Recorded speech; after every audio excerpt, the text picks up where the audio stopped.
Jason and Poppy are so touched and thankful that you've each chosen to share this time with them.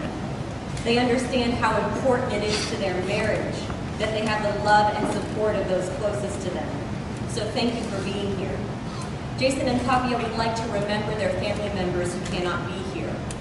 They remember with fondness and longing their grandparents who have passed. May they truly be with us in spirit. We also remember Poppy's mother, father, and little brother who could not be here. May they be present with us truly in spirit as well.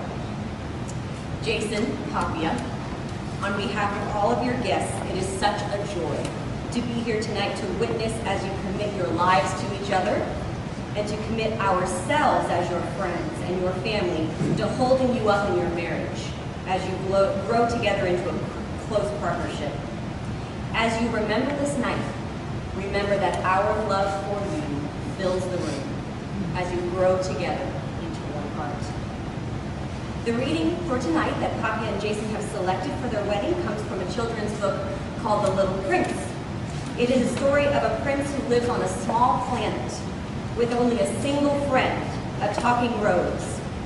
In the story, the little prince befriends and tames a wild fox who teaches him the importance of belonging, responsibility, and friendship. Our reader tonight is Jason's longest friend, his backyard co-conspirator, and his little brother, John Gill. The little prince went to look at the roses again. "You're not like my rose. You're nothing at all yet," he told them. "No one has tamed you, and you haven't tamed anyone. You're the way my fox was. He was just a fox, like 100,000 others. But I've made him my friend, and now he's the only fox in the world." And the roses were humble. "You're lovely, but you're empty," he went on. "One couldn't die for you. Of course, an ordinary passerby would think my rose looked just like you. But my rose, all on her own, is more important than all of you together, since she's the one I've watered. She's the one I put under glass, since she's the one I sheltered behind a screen, since she's the one for whom I killed the caterpillars, except 2 or 3 butterflies. Since she's the one I listened to when she complained, or when she boasted, or even sometimes when she said nothing at all, since she's my rose." He went back to the fox. "Goodbye," he said. "Goodbye," said the fox. "Here's my secret. It's quite simple.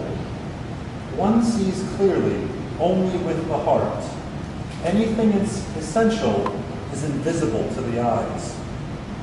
Anything essential is invisible to the eyes, the little prince repeated in order to remember. It's the time you spend on your rose that makes your rose so important. It's the time I spent on my rose, the little prince repeated in order to remember. "People have forgotten this truth," the fox said, "but you mustn't forget it. You become responsible for whatever you've tamed. You're responsible for your rose. I'm responsible for my rose," the little prince repeated in order to remember. This is such a fitting reading and such a fitting choice for this couple. It is true of Jason that he knows that sometimes narrative does a better job of explaining to us what reality is like than any direct explanation we could have. Brandon and I spent many, many nights with Jason. We would have had it no other way. We loved having his company. And we came to know well his longing for a companion, his longing for a partner. So it was with great joy that we learned the story of how he plucked up the courage in himself to go and talk to a beautiful girl on a boat and take a risk and quote her a line from a movie. We had impressed her with his geographical knowledge, and she was surprised to see how intelligent he was for an American.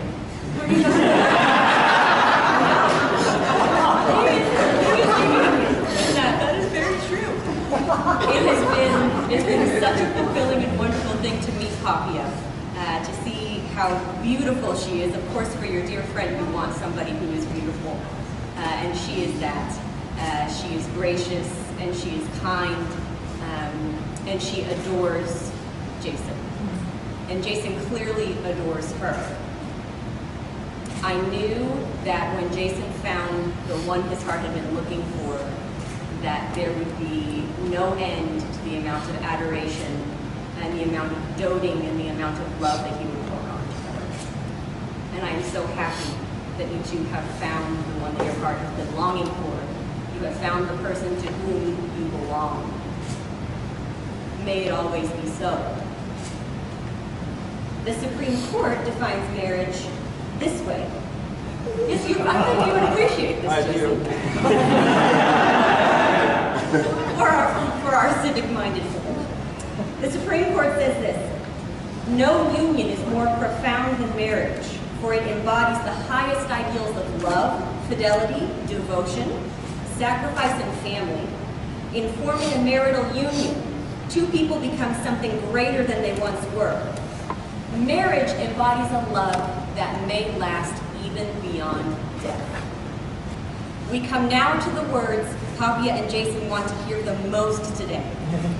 The words that take them across the threshold from being engaged to being married.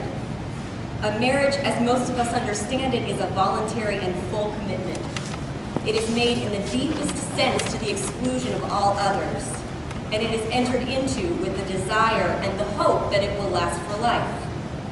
Jason and Papia have been thoughtful enough to prepare their own vows. Papia, will you share with us and with Jason your written vows?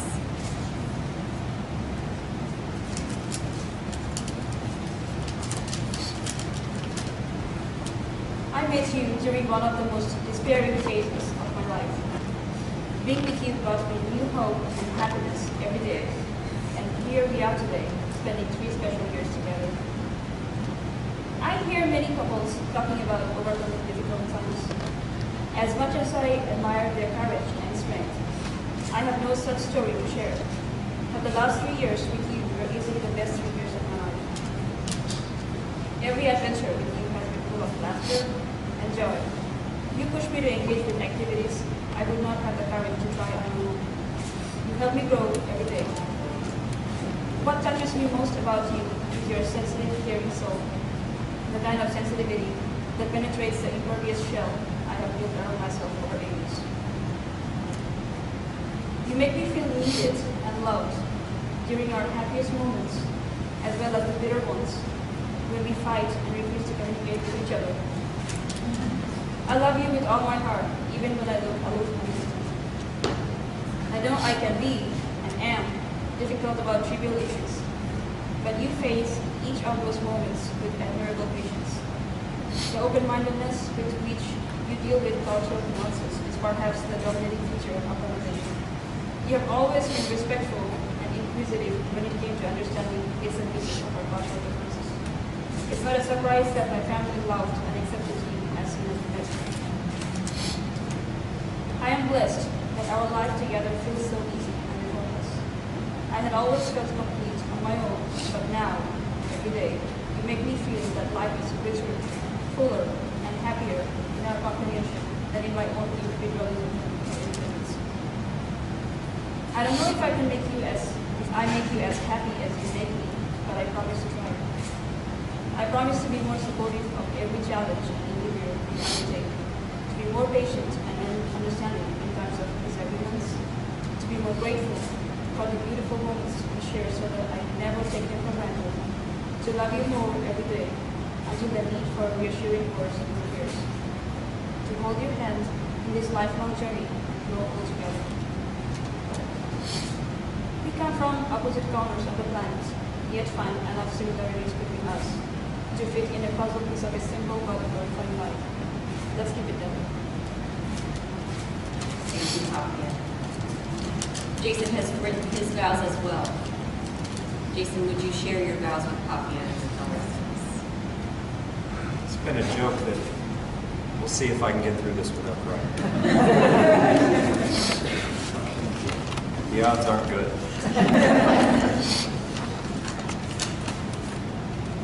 Papia, I'll start by apologizing. For someone so punctual as myself, this wedding is very late in coming. I should have never made you wait so long. But here we are. And I tell you every day, you look beautiful, and especially today. I told you after our first date that I knew you were someone special. How could I have known how right I was? You are remarkable. I'm here now to give my word, to pledge my devotion for a lifetime, to promise things that are not easily done, but I do so happily, because your hard challenges are made easy, and long days pass quickly because you're crying now.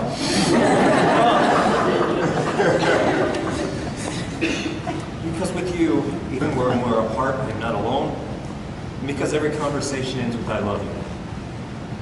David Foster Wallace once said that the really important kind of freedom involves attention and awareness and discipline and being able to truly care about people and to sacrifice for them over and over in myriad petty, unsexy ways every day. That type of freedom is what I have in mind when I make these promises to you. Papia, I promise to help clean the house with you, to do the yearly taxes with you, to go grocery shopping with you. I promise to make tea in the evenings, to hold your hand when we are walking, to stay quiet when you're thinking. I promise to help when you are in trouble, to celebrate when you are happy, to cry with you when you are sad. I promise to be faithful to you, to be honest with you, to be supportive of you. I promise to explore the world with you, to double check the boarding times with you, to take 100 pictures of you.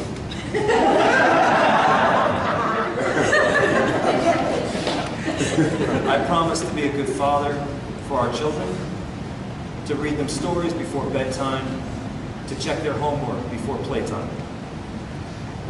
I promise to keep running with you until we can only walk. To walk.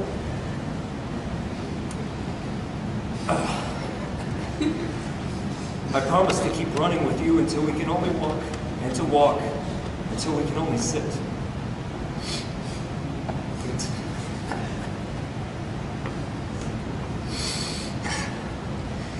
And to sit with you until one of us might finally lie down. And I pledge these things to you and silently every day forward.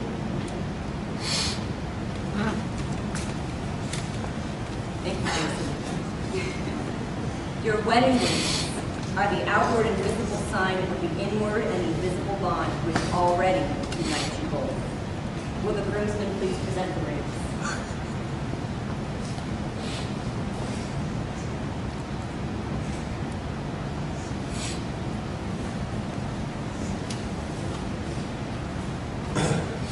Papia, will you place this ring on Jason's finger and repeat after me?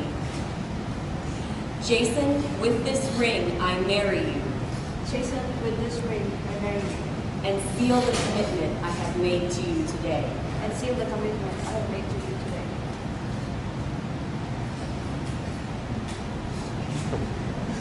Elbow grease, girl.